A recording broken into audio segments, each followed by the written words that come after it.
महेंद्र सिंह धोनी पर सीएसके अधिनायक किए हेब से नहीं जार रही चर्चा।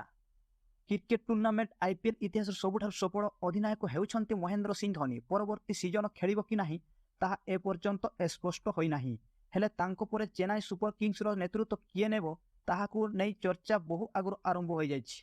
गत वर्ष संस्करण रे किछि मैच रे दलर ऑलराउंडर रविंद्र जडेजा एही भार संभाळिथिले मध्य पुनर्बार एही दायित्व धोनी को दिया जाइथिला।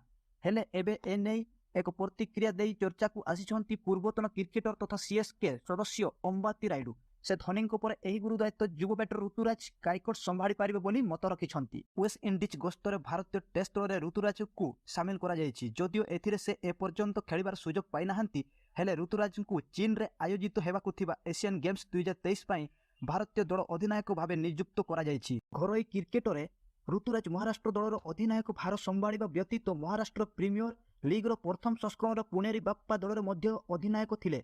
चलित वर्ष आईपीएल रे मध्य ऋतुराज जबरदस्त फॉर्म रे नजर आसीथिले। से 16तम संस्करण रे 500 रु अधिक रन संग्रह करी ऑरेंज कैप हासिल करथिले। अंबाती रायडू एक कार्यक्रम रे कहिसंती एक दशंधि रु अधिक समय पई सीएसके अधिनायक रहिबा पई ऋतुराज पाखरे बड़ सुजोग रहिछि। एथिपाई धोनी मध्य ताकु प्रस्तुत करूछंती। जदि आपण ऑथेंटिक स्पोर्ट न्यूज देखिबाकू चाहुचंती ताहाले एही चैनल टिकु सब्सक्राइब करनियंतु।